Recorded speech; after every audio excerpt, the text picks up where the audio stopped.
Assalamualaikum warahmatullahi wabarakatuh. Selamat pagi. Bagaimana kabarnya Bapak Ibu? Oh, ibu-ibu semua ya hadir ya. Kalau dilihat dari raut wajahnya semuanya sangat berbahagia. Pokoknya hari ini kita akan lebih mengenal lagi tentang dunia BK. Nah, di sini kalau boleh tahu peserta ini dari guru mapel ada ya? Ada, dari guru BK juga ada ya. Jadi pertama-tama tentunya kita panjatkan puji dan syukur kepada Allah Subhanahu wa taala atas limpahan rahmat dan karunia-Nya sehingga kesempatan ini pada hari ini kita masih diberikan kesehatan untuk mengikuti acara yang mungkin di tempat sederhana tapi insya Allah ilmunya dapat dikembangkan kepada ibu-ibu sekalian. Terlebih pula kita kirimkan salam dan salawat kepada junjungan kita Muhammad SAW. Ibu-ibu, jadi saya tidak usah menyebut bapak-bapak ya karena di sini tidak ada bapak-bapak. Jadi ibu-ibu sekalian, pada kesempatan ini saya selaku calon fasilitator daerah untuk guru bimbingan dan konseling mewakili sekolah kita. Di sekolah kita itu ada 2 orang. Saya bersama dengan Pak Andi Yusran. Jadi kami ditugaskan untuk membiaskan kepada Bapak Ibu sekalian atau Ibu-ibu sekalian bagaimana apa yang sudah kita dapatkan selama pelatihan di BPP Majene kemarin selama 5 hari. Tentunya ilmu yang kita dapat di sini mungkin dapat kita share pada hari ini, dapat kita bagikan supaya kita bisa bersama-sama untuk mendapatkan manfaatnya ke depan. Ini bukan hanya sekedar untuk diri kita, tetapi juga untuk karir dan siswa kita. Nah, jadi seperti yang ada kita lihat di depan. Nah, di sini ada gambar pendekar, ada gambar jurus. Nah, jadi di sini kita bukan dituntut ya, ingin dijadikan sebagai pendekar. Ya, pendekar. Kalau pendekar itu pasti punya jurus. Nah, di sini kita akan diajar 7 jurus yang akan kita ajar. Cuman Fasda itu diberikan kesempatan itu hanya membagikan 2 jurus 1 Fasda, ya. Jadi 2-nya nanti mungkin dibawakan oleh Pak Andi Yusran. Ya. Jadi untuk kesempatan kali ini kita mengenal yang namanya itu jurus pertama, yaitu kenali potensi. Dan yang jurus kelima, jalin koneksi. Kenapa saya pilih 2 jurus ini di antara 7? Tentunya saya punya alasan. Ya, kenapa saya punya alasan? Sekolah kita sedang gencar-gencarnya membahas tentang TKA.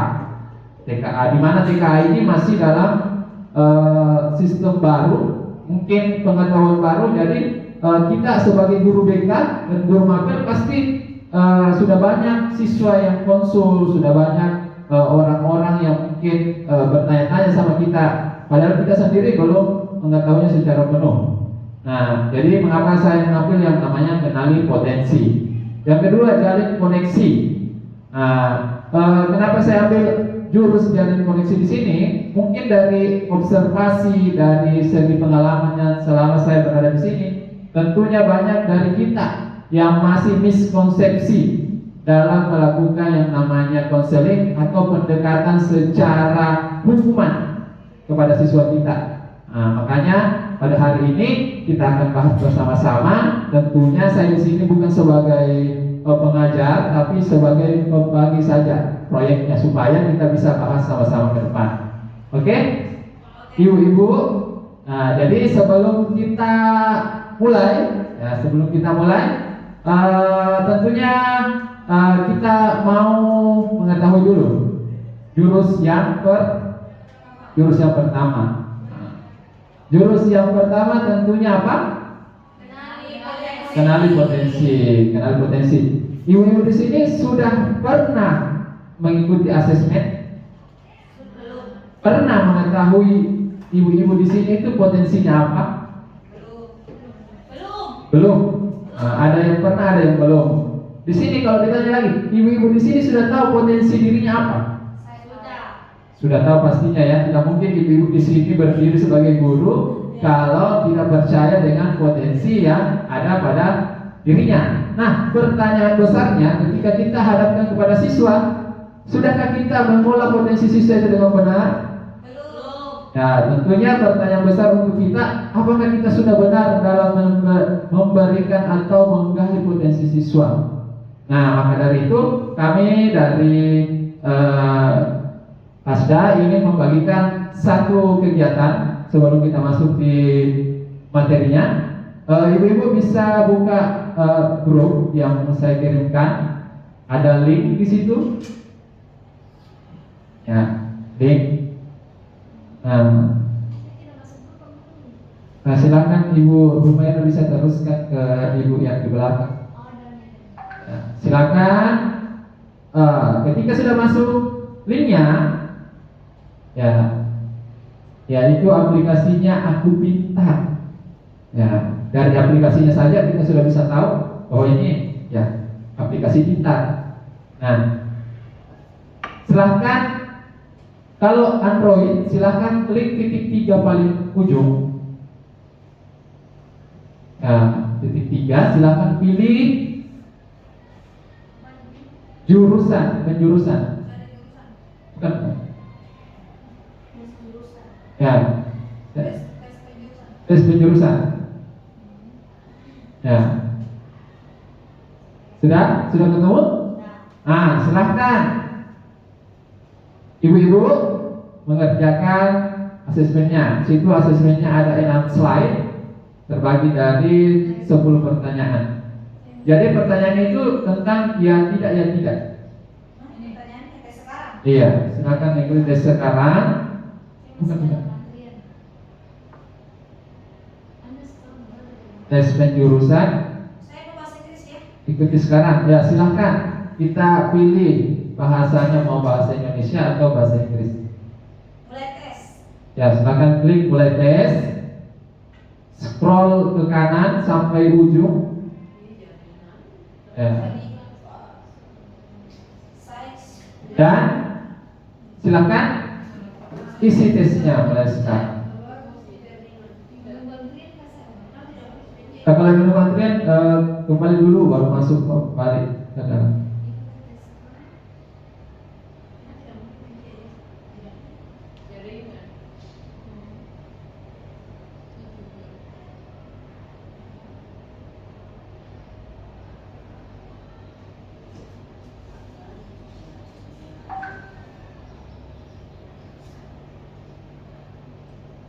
Ya, silakan diisi, dijawab ya tidak ya jawabannya. Tes penjurusan. Iya, tes penjurusan. Ya. Ya, jadi tesnya di sini untuk mengetahui bagaimana sih kita sebenarnya. Ini gambaran ya buat anak-anak kita nantinya ke depan. Ketika anak-anak kita diberikan tawaran atau pilihan, ini bisa dijadikan acuan. Jadi aplikasinya itu gratis untuk saat ini. Iya, untuk dipakai untuk siswa boleh sekali. Tapi tanda kutip kita harus pintar menganalisisnya. Jangan sampai kita sendiri yang tak tahu apa hasilnya. Ya, rubriknya ada, nanti dijelaskan. Ya, yang ada saja, bisa saya dulu ya.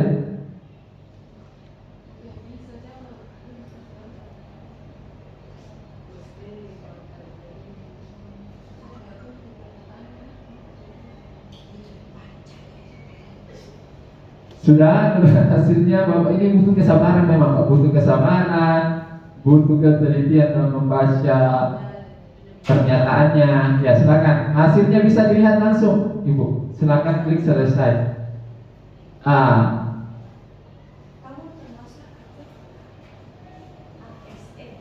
Ya, silakan.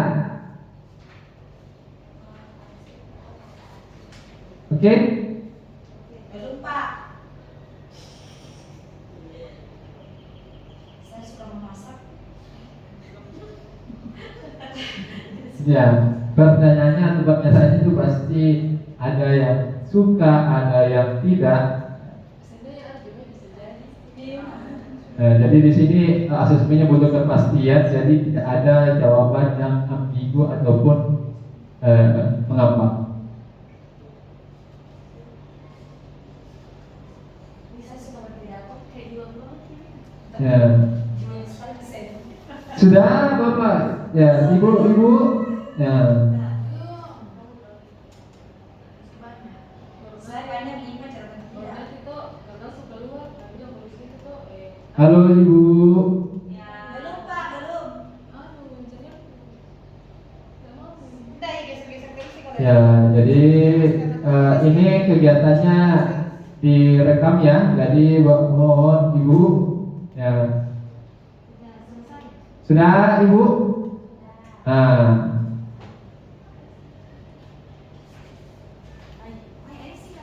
oke. Tolong kalau saya sebutkan jenis yang tertingginya silakan angkat tangan ya. Yang tinggi interpretasinya ada? Berapa persen Ibu? 100%. Berarti Ibu dalam kategori interpretasi. Silakan ambil kertas kerjanya. Oke. Yang tinggi sosialnya. Silakan sosialnya. Oke, tim sosial. Yang tinggi nilai realistiknya. Ada yang realistik? Tidak ada ya? Kalau yang konvensional, ada yang konvensional? Skip ya? Tidak ada. Yang artistiknya tinggi. Artistiknya tinggi. Ada? Ada? Oke. Investigasi. Oh ini Ibu, ini investigasi 100% investigasi. Ya. Siapa yang suka jadi investigasi? Oh ya, nanti Ibu bisa bergabung di sini, Bu. Bisa bergabung di sini. Ya, silakan ya. Ya, bisa bergabung di sini. Nah, pertanyaannya, di situ sudah ada lembar kerjanya. Nanti kita isi sama-sama. Oke. Dari kegiatan tadi, kira-kira apa yang bisa kalian dapat tentang dirinya? Saya bisa mengetahui Ya. bahwa diri saya konvensional saya. Ya, Saya, ya, Ibu silakan. Saya bisa mengenali diri saya bahwa saya orang yang ekstrovert. Nah, jadi ada yang baru mengenal dirinya, ternyata dia orangnya tingginya ekstrovert karena dia kecenderungannya ya ke sosial. Oke, silakan ada lagi. Ketika selesai apa yang bisa didapatkan refleksinya? Oke, Ibu. Ya, silakan. Aku termasuk sosial konvensional. Ya. Sosial saya. Dari asesmen tadi, apa yang Ibu bisa dapat tentang dirinya? Saya. Ya, silakan Ibu. Saya baru mengetahui kalau saya tipikal orang yang interpretasi. Oh, Ibu baru mengetahui bahwa Ibu ternyata punya bakat di interpretasi. Ya, bisa Ibu ya. Tepuk tangan dulu dulunya. Ya. Ternyata di sini kita masih banyak yang ragu-ragu tentang potensi dirinya. Dari sekian banyak tes yang dihadapi, oh ternyata saya orangnya seperti ini. Nah, tapi jangan sampai tes ini mempengaruhi semangat kerja Bapak Ibu ya. Ya, jadi ini hanya sebagai gambaran. Oh ternyata kita orangnya seperti ini. Sama dengan siswa. Ya, sama dengan siswa Ibu. Jadi potensi itu adalah sesuatu kemampuan. Kalau dari lahir itu disebut bakat. Kalau tumbuh secara bersamaan dengan kehidupan kita disebut minat. Nah, jadi itu yang bisa kita kembangkan di siswa. Nah, jadi lewat bantuan dari aplikasi ini, tentunya kita bisa berpendapat bahwa oh ternyata ini siswa punya kemampuan di sini. Nah, tentunya kita sebagai guru gampang mengarahkan ketika kita tahu apa potensi yang dimiliki siswa tersebut. Nah, ini sementara kita jalankan juga sebagai guru BK, tapi guru mata pelajaran ya karena ini kita membahas tentang undang-undang atau peraturan nomor 11 tahun 2005 tentang beban mengajar guru, bahwa guru magang itu harus jadi guru apa sekarang? Guru wali ya? Nah, guru wali. Nah, guru wali sekarang itu ibu-ibu harus bisa yang namanya membimbing. Makanya ibu-ibu dipanggil di sini supaya kita bisa belajar bagaimana caranya sih membimbing, supaya nanti kalau kita ditugaskan sebagai guru wali tidak pusing-pusing lagi apa saya harus lakukan, bagaimana seharusnya guru wali. Nah, dari asesmen tadi kita bisa tahu ada yang kecerdasan realistik, ada yang kecerdasan investigan, ada yang kecerdasan artistik, ada kecerdasan interpersing, ada sosial, ada artistik, dan ada konvensional. Nah, kita harus tahu apa sebenarnya kecerdasan-kecerdasan itu. Nah, oke. Kecerdasan tersebut menurut teori dari John Holland, ya, jadi John Holland itu bukan toko roti ya. Kalau lihat John Holland itu, beliau dari Amerika, bahwa kecerdasan manusia itu terbagi dari 6. Ini bukan, ini kayak multiple intelligence. Kalau yang tadi itu asesmennya kecerdasan itu dari 6. Kenapa John Holland membedakan? Supaya nanti ketika kita mengalami pekerjaan, ketika kita pekerjaan itu sesuai dengan kepribadian kita, tentunya kita pasti nyaman ya, gurunya. Ya pasti kita nyaman. Nah, kita nyaman, enjoy menghadapinya karena menurut kita itu cocok dengan kepribadian kita. Nah, dari kepribadian yang pertama realistik. Nah, ini kepribadian yang mungkin yang berkaitan dengan alat-alat. Di sini ibu-ibu ada yang bekerja suka menggunakan alat bantu, seperti alat-alat yang nyata, yang suka kerja di luar lapangan. Nah, itu orang-orang tipe realistik. Nah, bekerjanya kira-kira yang cocok apa? Pertambangan bisa ya? Nah, apalagi yang cocok kira-kira? Peneliti bisa menggunakan peralatan yang di luar arkeologi, ya? Arkeologi bisa. Yang kedua tentunya investigan. Ada tadi yang investigan ya? Nah, investigan. Orang-orang yang cenderung suka meneliti. Ya, orang suka meneliti. Ibu dari guru biologi ya? Oh, berarti sudah cocok tentang asesmennya ya. Jadi orang-orang yang suka meneliti cenderungnya ya. Contoh pekerjaannya apa tadi? Dokter, guru biologi, ahli kimia, farmasi. Nah, pembina OSIS ya kalau suka meneliti. Nah, itu bagian dari pekerjaannya. Yang ketiga apa? Artistik. Ya, jadi dari kata art kita bisa tahu bahwa orang-orang yang bergelut di dunia ya seni. Ketika anak kita mempunyai potensi, yang kasih gambaran pekerjaanmu nanti seperti ini, nah, yang cocok itu jurusan ini. Ya, kira-kira ada seni apa? Seni klasik, seni musik, seni rupa, arsitek. Nah, karena dia juga punya jiwa seni untuk menggambar. Yang ketiga, yang keempat,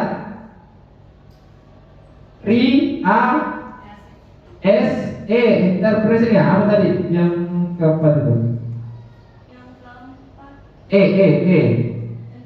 Enterprising, orang-orang yang suka bekerja dengan lebih mendominasi.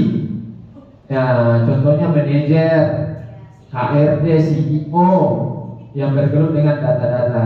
Nah, jadi yang terakhir itu adalah konvensional, orang-orang yang suka bekerja di dunia data.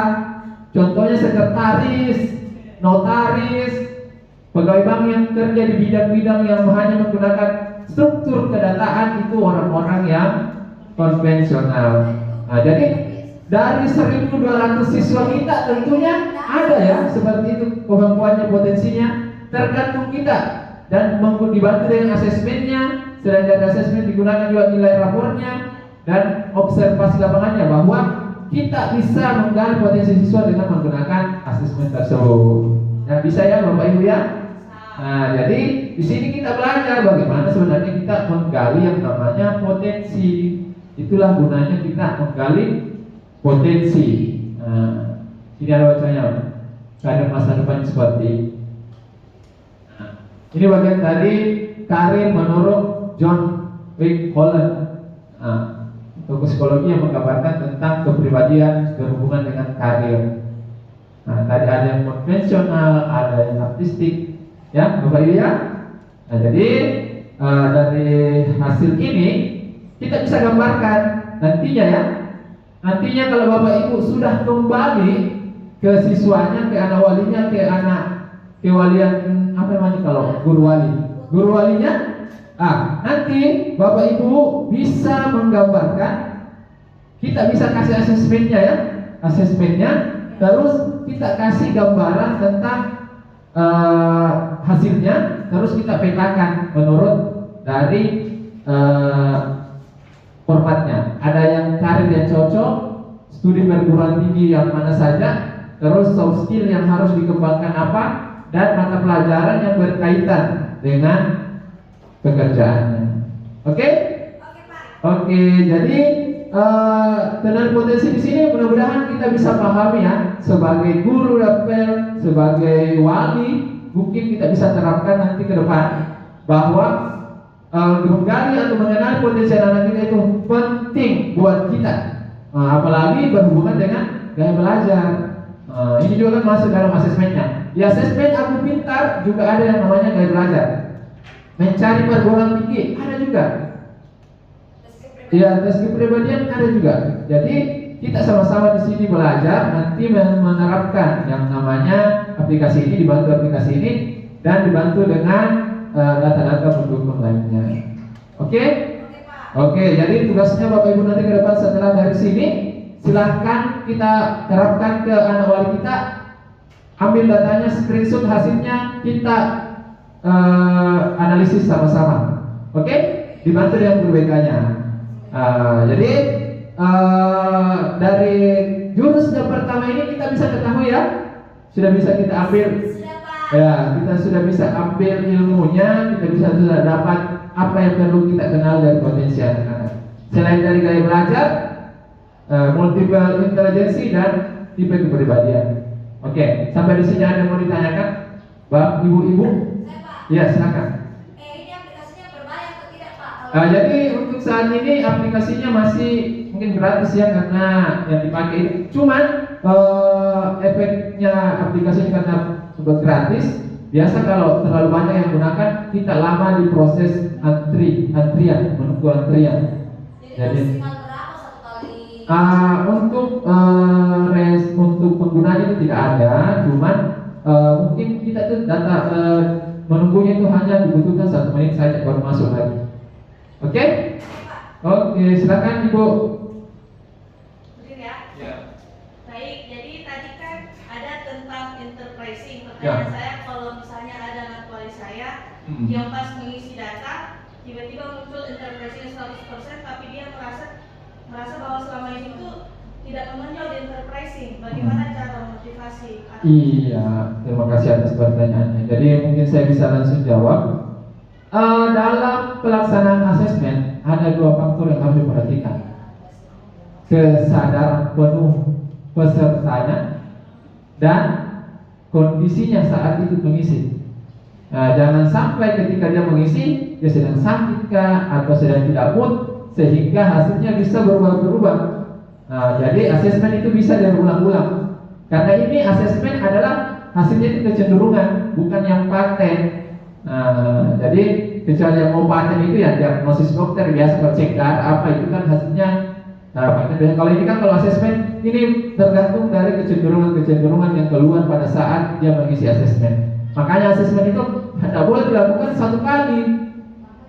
Iya, tidak boleh dilakukan 1 kali, karena asesmen itu biasa bergantung kepada sang pengisi asesmennya. Apakah dia pada saat itu berada dalam kesadaran penuh mengikuti asesmen, hanya untuk disuruh saja sama walinya.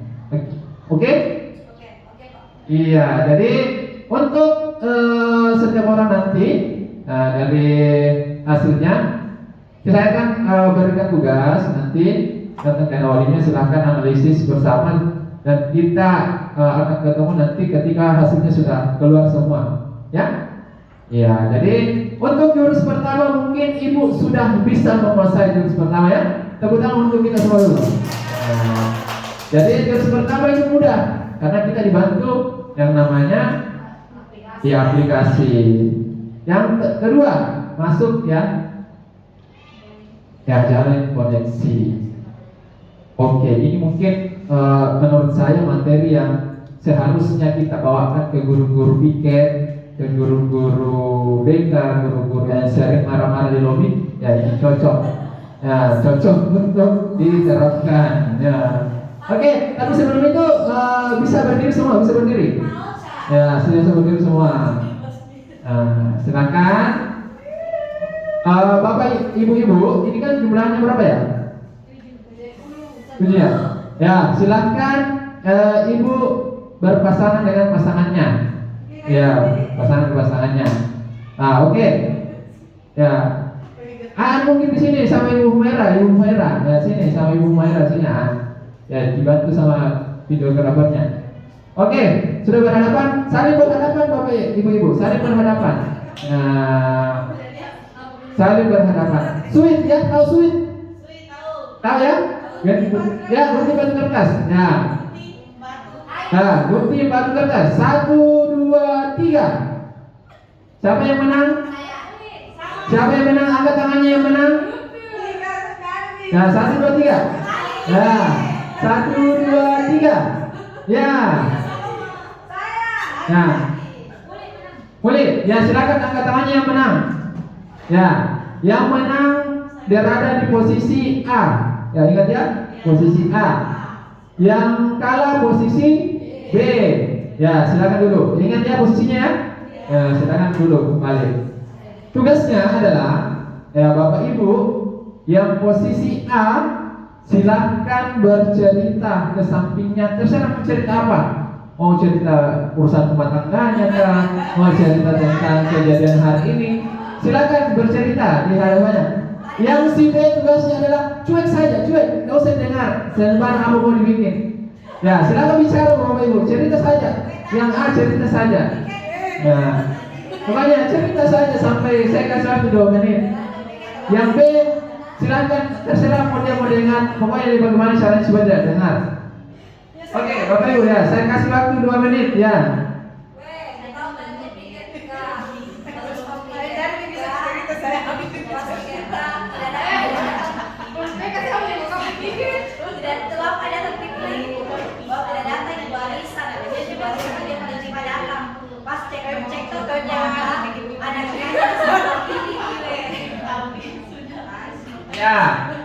Ya, sudah, Bapak Ibu, sudah. Ya, sekarang kebalikannya. Yang B sekarang yang bercerita, yang A yang mendengarkan. Tapi yang B tugasnya ada tambahan. Silahkan pakai jurus apa saja. Kasih uang, pokoknya iming-iming apa supaya kalian bisa didengar cerita. Ya, dibujukkan, dielus-eluskan. Ya, silakan bawa yang B. Ya, cerita silakan cerita sama gurunya saja, apa saja gurunya. Ya. Ya. Oh ya, ada sudah yang bisa dulu ya ada. Ya.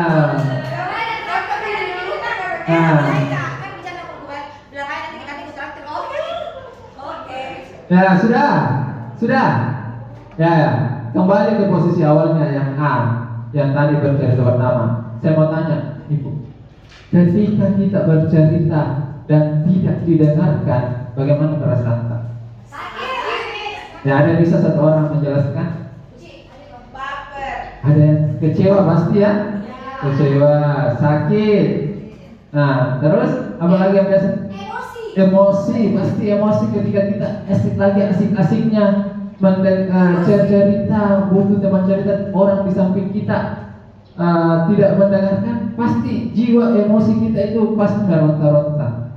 Ya, kebalikannya juga tadi ada yang berhasil ya, ada yang ya, coba Ibu bisa ceritakan kenapa bisa berhasil? Karena saya mengiming-imingi sebuah mentraktir untuk Oh iya, ternyata Ibu ini mengiming-imingi supaya bisa didengar, dia traktir temannya. Ya, trik yang sangat bagus ya, dia tahu kelemahannya sehingga terjadi komunikasi yang efektif antar dua, ya. Jadi begitu Bapak Ibu, seringkali kita ketemu di depan, di lobi, banyak siswa yang terlambat. Pasti ya? Pernah ya? Pernah pikir ya? Nah, pernah pikir sebelumnya ya? Jadi banyak siswa yang terlambat. Banyak. Ada kasusnya mungkin kalau ibu-ibu juga sudah pernah merasakan. Ketika siswa terlambat, langsung datang gurunya. Wah, ini lagi, kau lagi, orangnya. Kenapa terlambat? Ini menuntung ini anak-anak. Selalu terlambat.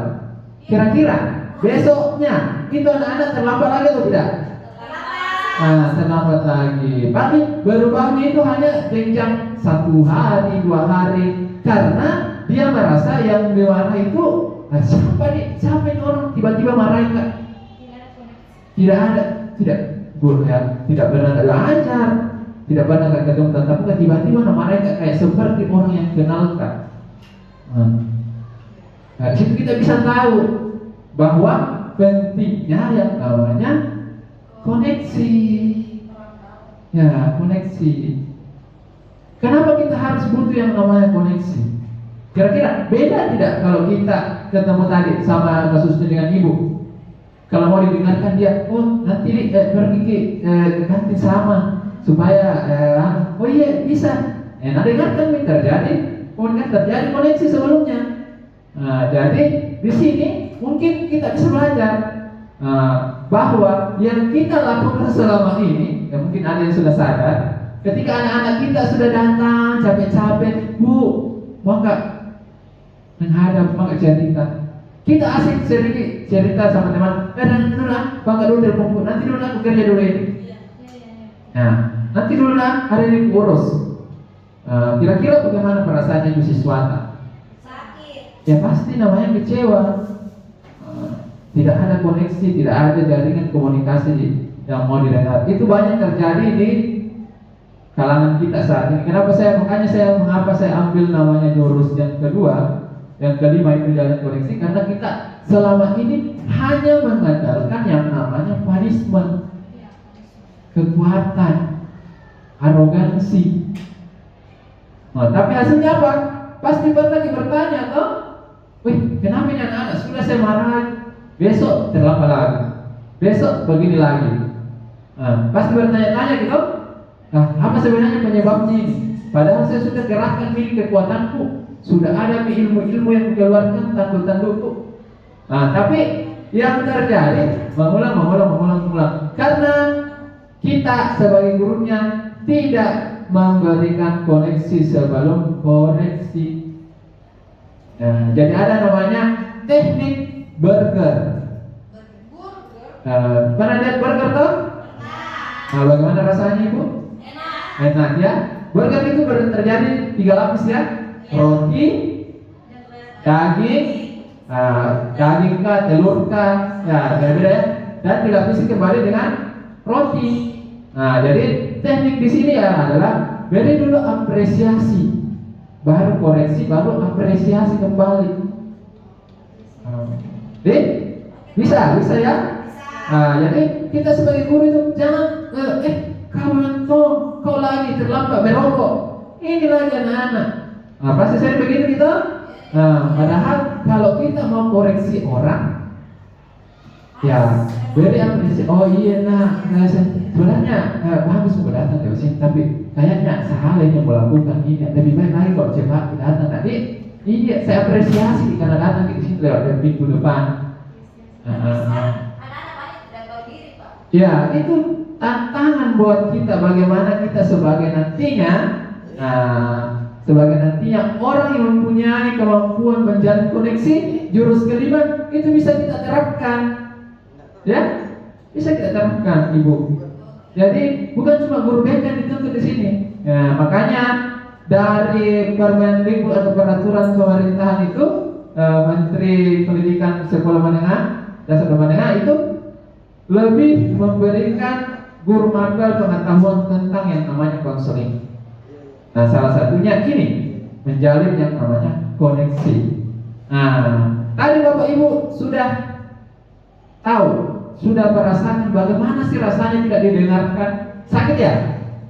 Ya, sakit tentunya karena kita berekspektasi, ini yang harus saya dengarkan, ini yang harus saya lakukan, tapi orang di samping kita tidak mau mendengar. Pasti apa yang kita sampaikan tidak bisa terdengar.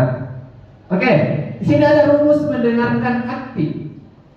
Nah, pasti guru-guru BK pernah dapat materi ini di kampus. Nah, mendengarkan aktif. Bagaimana kita mendengarkan aktif?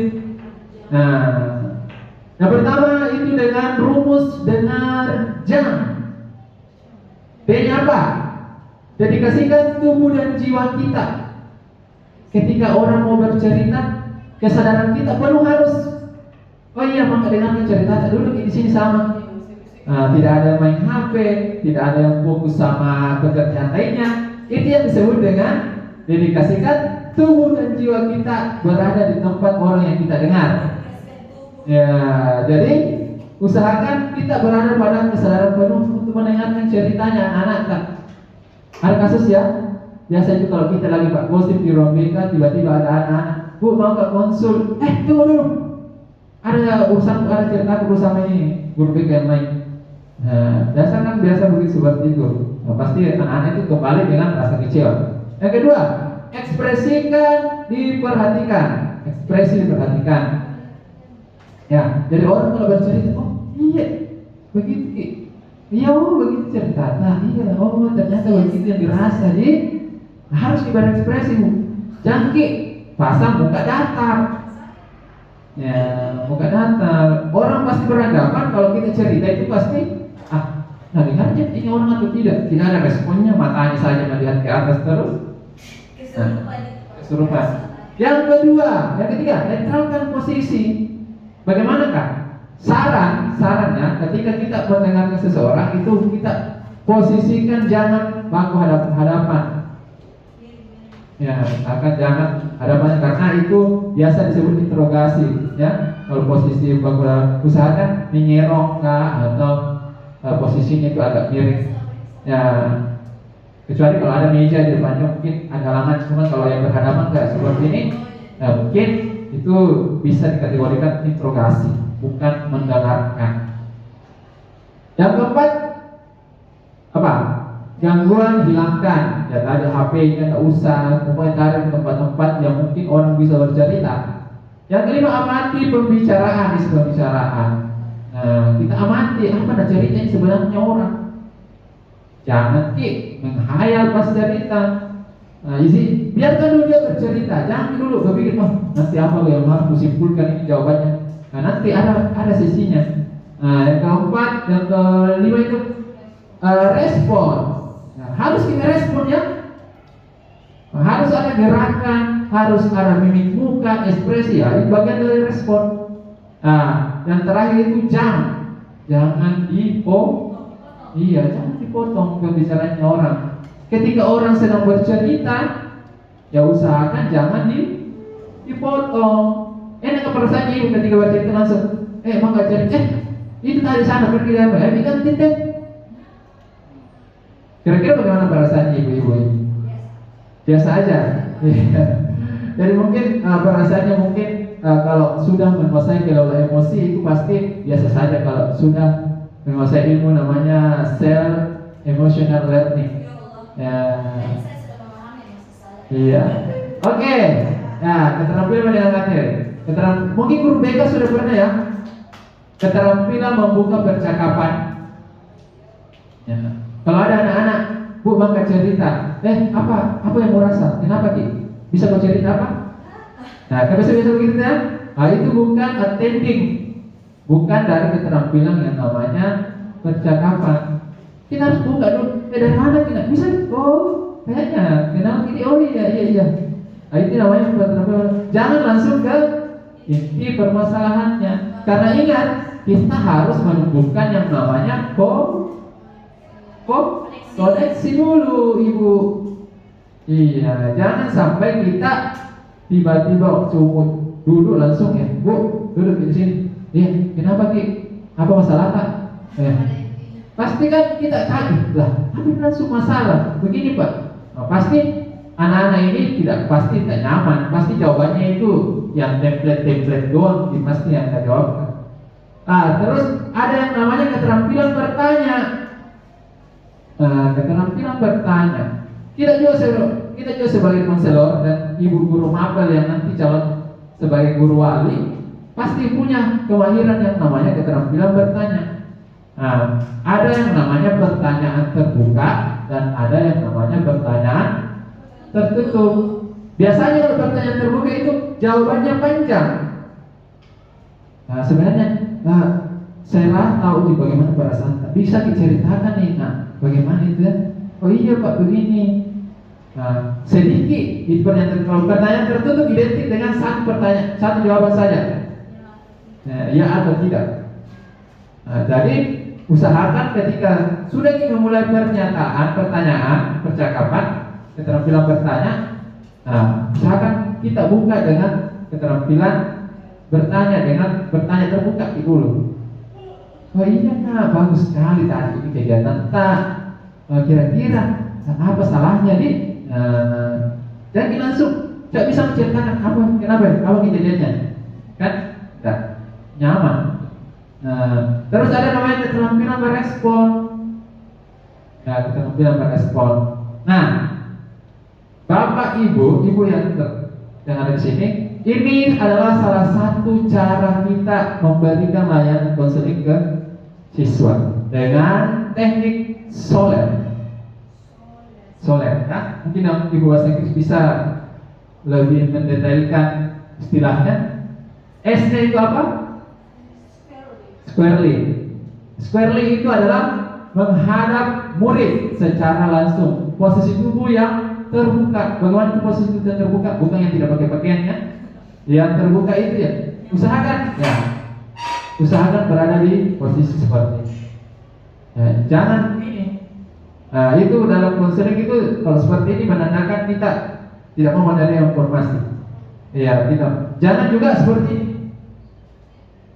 Itu menandakan kita tidak merespon atau menutup diri untuk menerima cerita. Yang kedua apa? O-nya open posture. Posisinya sepertinya dihadapkan ya. Usahakan mirip, jangan sampai baku hadapan langsung seperti ini. Nggak usah, karena ini kan sebagai interogasi. Usahakan mirip sedikit lah kalau mau cerita sama orang. Yang ketiga Pak, lean. Posisi tubuhnya lebih condong ke, kan biasa kalau serius kejadian, cerita itu di sana. Kan biasanya nggak begitu kejadian. Itu respon dari tubuh kita bahwa kita itu siap menerima atau mendengar. Kita harus condong lebih ke depan sedikit posisi. Oh bisa dicerita, oh begini keadaan, oh bisa dicerita lebih dekat. Itu kan seperti posisinya untuk merespon dengan baik. Yang keempat, eye contact. Eye contact itu kontak mata. Tatap matanya Bapak. Usahakan ada gejolak, ada koneksi yang terjadi antara konseling dan kliennya pada saat kita bercerita. Dan terakhir, R-nya, relax. Cerita. Tidak relax, pasti tuh. Usahakan kita duduk relax, cari tempat yang nyaman. Jangan, bisa juga di luar ruangan bisa, di bawah pohon bisa. Intinya dari konseling itu yang pertama itu asas kerahasiaan. Jadi konseling itu Bapak Ibu, mungkin ini sedikit curhat tentang di ruang BK dan kesiswaan itu. Kalau konseling anak-anak biasa kita itu luput disebut namanya konseling yang sudah dipanggil orang tua. Padahal itu masuk dalam asas kerahasiaan. Jadi konseling itu biasa ketika kita foto, usahakan itu mukanya tidak usah menghadap ke kamera. Cukup kita gambarnya kalau mau dokumentasi, tutupi kalau terlanjur dulu tutupi stiker atau apa. Karena identitas konseling ketika sudah bocor itu biasa membuat konflik yang lain. Jadi melanjutkan dari itu keterampilan berefleksi. Apa itu berefleksi? Iya, memberikan umpan baliknya kembali. Oh iya, nak, saya sudah dengar cerita dari cerita ini, ternyata begini yang dirasa dari segi ini. Kita simpulkan, agak simpulkan berefleksi kembali ceritanya, sehingga nanti kita punya keterampilan menyimpulkan. Refleksi dulu, Bapak Ibu. Jangan kita langsung kesimpulan.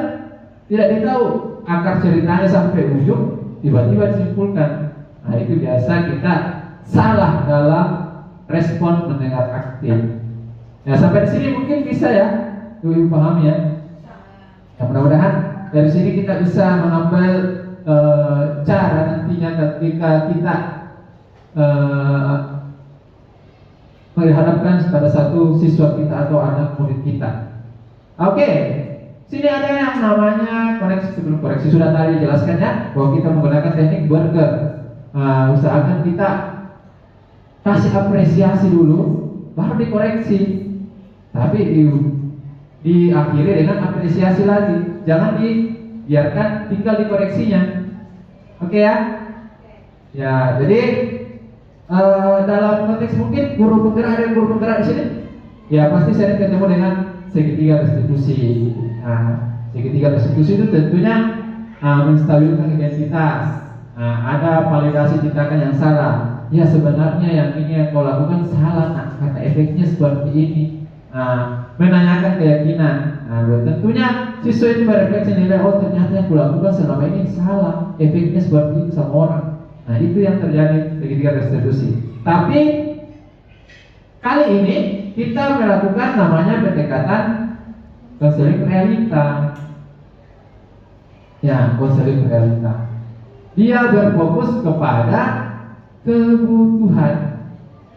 Nah, ternyata konseling realita itu menurut Maslow ya, 5 kebutuhan dasar manusia yang ada dalam diri manusia. Yang pertama itu bertahan hidup, seperti makan, ya mandi, pokoknya pakaian segala macam itu dalam juga bertahan hidup. Yang kedua ada yang namanya kebebasan, ada penguasaan, ya, tidak jelas maksudnya di situ. Ada yang namanya kasih sayang. Kenapa orang bermasalah? Karena kebutuhannya ini tidak terpenuhi. Coba dia orang yang lapar, karena marah-marah tuh, karena kebutuhan dasarnya tidak terpenuhi. Nah, makanya pada kesempatan ini kita belajar menggunakan konseling namanya konseling realita. Nah, di sini pendekatan konseling realita. Ibaratkan mobil, ya, ibaratkan mobil ya, Bu. Di sini adalah basic need-nya atau kebutuhan dasarnya. Nah, ketika kebutuhan dasarnya jalan, pasti ya kendaraan tindakan dan pikiran itu buat roda depannya, penggeraknya. Bisa ya bergerak kalau sudah jalan ini. Nah, otomatis ketika ini mau belok kemana, nah ini pasti ikut yang di belakang.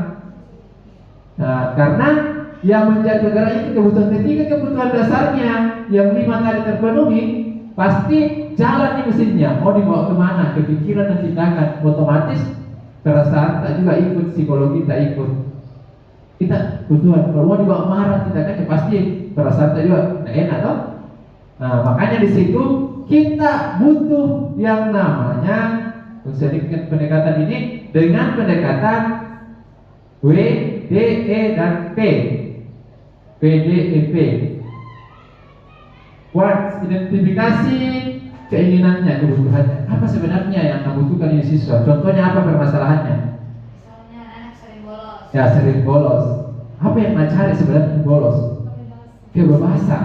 Nah, terus, apa yang dilakukan tindakan arah saat individu kebebasan untuk apa? Kenapa bisa seperti itu? Mau menghindari permasalahan.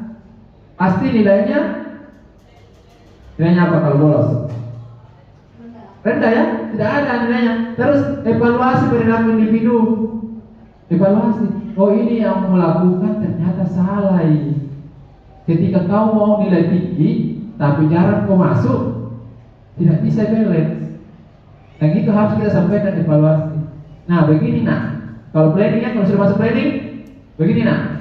Saya kasih kesempatan. masuk Ki seperti ini. Kalau masuk Ki ini yang mau dapat, ini yang mau dapat. Saya bantu. Biasanya kita pakai yang namanya kontrak perilaku. Ya, biasa pakai teknik kontrak perilaku. Nah, jadi di sini adalah gambaran bagaimana kita menjalankan yang namanya konsep realita. Mungkin di sini gambarannya mungkin agak rumit, nanti kita jelaskan lebih satu-satu. Tapi waktunya nanti kita akan memberikan kesempatan untuk ibu-ibu di sini untuk melakukan praktek konseling ini seperti apa. Ya. Nah, dari keterampilan yang tadi ya. Nah, keterampilan yang tadi. Ya. Bisa ya Ibu ya? Oke, Ibu bisa maju ke depan. Ya, nah, Ibu Reski yang mungkin jadi siswanya. Ya, Ibu Humaira menjadi ya konselornya. Nah, oke. Jadi usahakan ya bercerita tentang masalahnya. Ibu Humaira pasti tadi gunakan pendengaran aktif. Bagaimana posisi duduknya, bagaimana cara merespon, bagaimana caranya mendengarkan secara aktif dengan metode jam, bagaimana koreksi. Oh, oke, ibu-ibu yang lain bisa perhatikan ya. Ya, silakan Ibu berkonseling. Ya. Ya, silakan. Yang menangis kan tidak cantik lagi kalau menangis. Iya. Coba aku saya mengatakan nanti konselornya harus dipucat-pucat. Ya, silakan bercerita saja mau cerita apa kesedihannya. Ada teman di kelas, pas sekali dia ikut anak bilang langsung cantik. Padahal tuh memang cantik kak, tapi maksudku tuh jampu bilang langsung cantik karena tidak bisa nanti menyatakan yang cantik. Jadi sakit sekali hatiku di kelas, malu kak, merasa malu kak kayak begitu. Ya, kira-kira konselingnya seperti apa responnya? Tadi ya. Oh iya, tadi itu kita sudah benar merasa cantik itu juga bagus untuk percaya diri. Tapi kan ada hal-hal yang harus diperhatikan. Ya. Tidak boleh over juga, tidak bagus ya. Ya jadi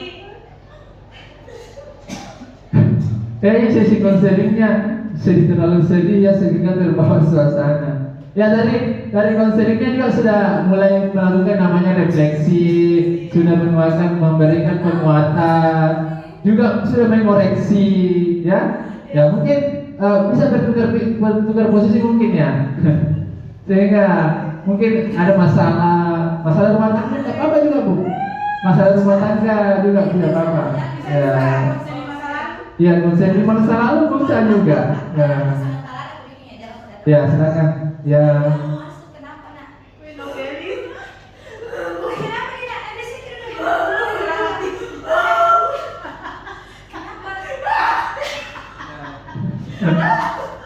Kandastor. Ya, silakan Ibu ya.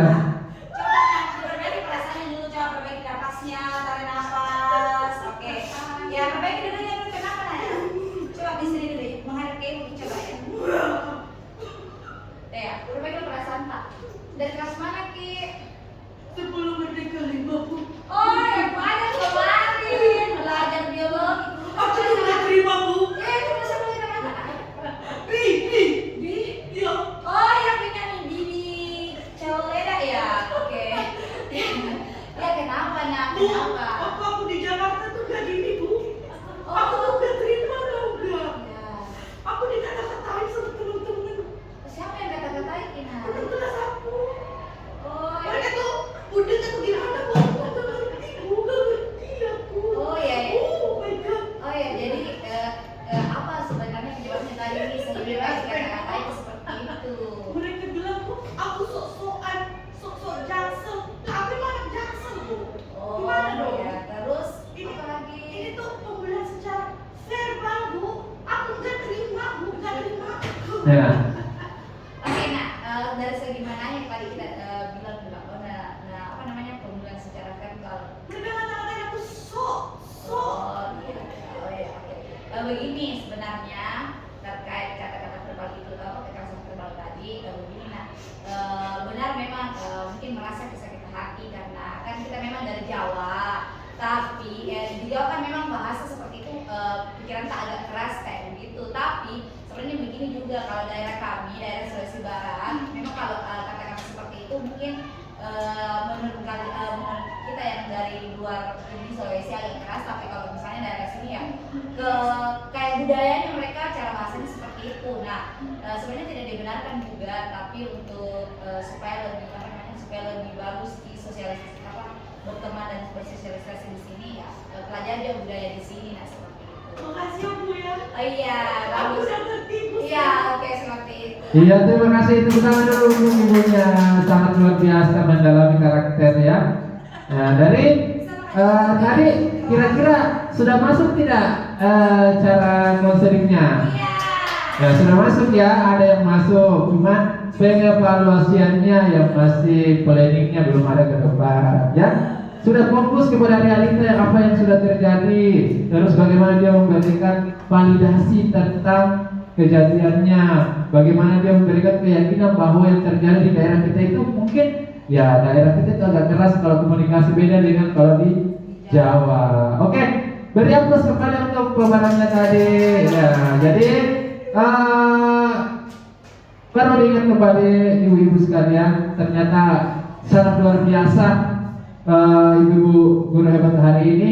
Ternyata kita itu bisa yang namanya melakukan yang namanya konseling bukan tanpa harus menjadi guru BK dulu.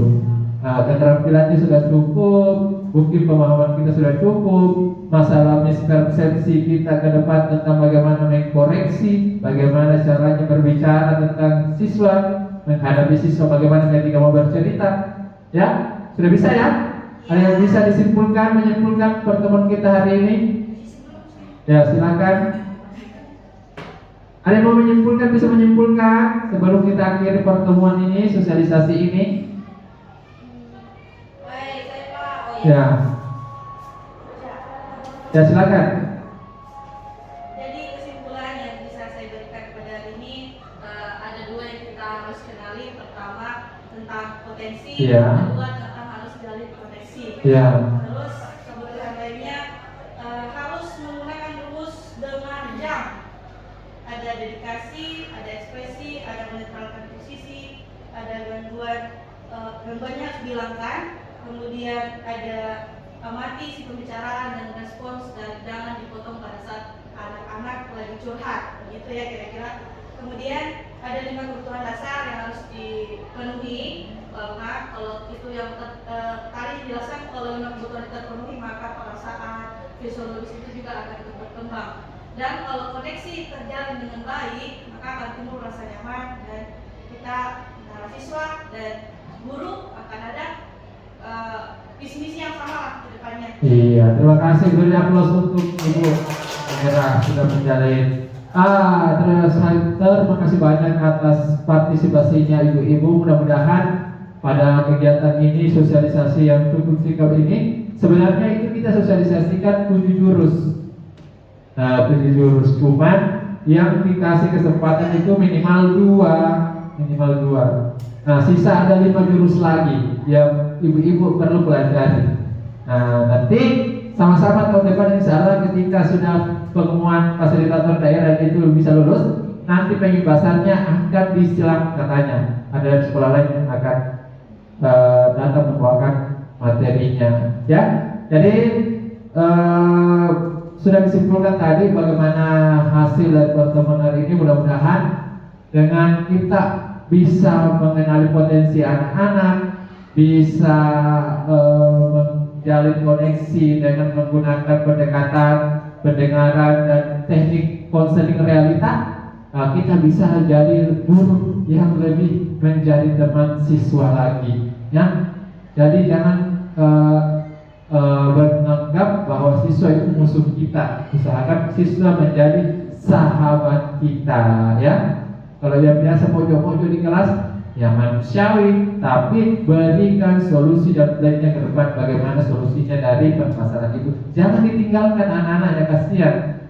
Ya, wajar marah karena itu bentuk dari respon emosi dari kita. Oke, sebelum kita tutup, kita bisa berdiri sama-sama kembali menyanyikan lagu, ya. Nanti teksnya bisa muncul, ya. Ya. Jadi lagunya ini oke.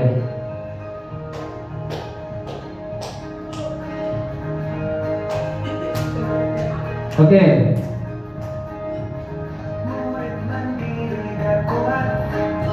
Ya. Tumbuh di lingkungan sehat. Ya. Bersama guru yang hebat, penuh cinta dan bersahabat, mendidik dengan tulus, gunakan 7 jurus. Oke. Kenali potensi, kelola emosi, tumbuhkan resiliensi, jaga konsistensi dan jalin koneksi, membangun kolaborasi dan menatap situasi. Dari kompak lagi yang lebih kompak. Ya, versi yang kedua ya. Sekolah aman dan nyaman, dan juga menggembirakan, tempat bertumbuh harapan, bersama ayo kita wujudkan, mendidik dengan tulus, gunakan 7 jurus. Kenali potensi, kelola emosi, tumbuhkan resiliensi, jaga konsistensi dan jalin koneksi, membangun kolaborasi dan menatap situasi. Oke. Jurus BK hebat, bersama murid melangkah tepat. 7 jurus BK hebat, 7 jurus yang selalu ku ingat. Oke, tepuk tangan untuk kita semua. Jadi cukup sekian pertemuan hari ini. Mudah-mudahan ilmu yang didapatkan bisa bermanfaat untuk kita dan untuk siswa kita. Terima kasih banyak. Assalamualaikum warahmatullahi wabarakatuh.